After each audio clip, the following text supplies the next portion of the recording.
তোমাদের আমরা দাবি দিচ্ছি তোমাদের করুণা ভিক্ষা করার জন্য নয়, কাদিয়ানীদের নিষিদ্ধের দাবি দিচ্ছি তোমাদের কাছে করুণা ভিক্ষা করার জন্য নয়, ব্লাসফেমি আইন করার দাবি দিচ্ছি তোমাদের করুণা ভিক্ষা করার জন্য নয়, আল্লাহর জমিনে আল্লাহর আইনকে প্রতিষ্ঠা করার দাবি দিচ্ছি তোমাদের করুণা ভিক্ষা করার জন্য নয়।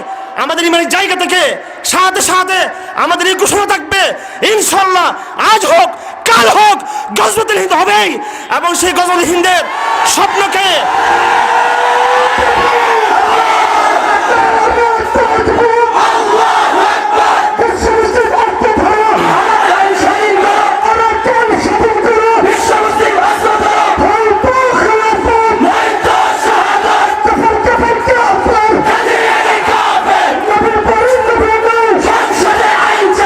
আমরা আমাদের ইমানি দাবির জায়গা থেকে, ইমানি জাগরণের জায়গা থেকে, দাওয়াতের দায়িত্বের জায়গা থেকে আমরা অবশ্যই সমকালীন সরকারগুলোকে, আন্তর্জাতিক ব্যবস্থাগুলোকে আমরা আমাদের দাবি তুলে ধরবো।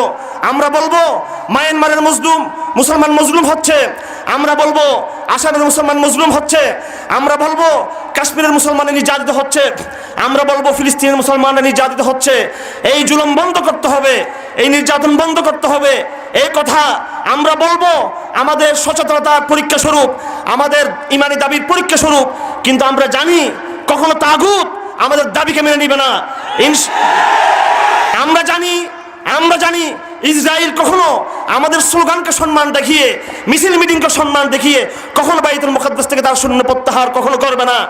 আমরা জানি আমাদের দাবির প্রেক্ষিতে এই ভারতবর্ষের অন্যতম গুন্ডা মোদি কখনো ভারতের মুসলমানদের উপর জুলুমের খড়ক কখনো সে বন্ধ কখনো করবে না। আমরা জানি আমাদের দাবির প্রেক্ষিতে স্লোগান আর মিছিলের কারণে কখনো জাতিসংঘ, আমেরিকা, ভারত, চাইনা ওই 10 লক্ষ মুহাজির যাদেরকে আমাদের ঘাড়ে চাপিয়ে দিয়েছে একজন মুহাজিরকে তারা ফিরিয়ে নেবে না। আমরা জানি আমাদের দাবির প্রেক্ষিতে তারা আরাকানের মুসলিম রোহিঙ্গাদের এক খণ্ড ভূমিকা, এক গজ জমিন কখনো তারা আমাদেরকে ফিরিয়ে দিবে না কখনো। সুতরাং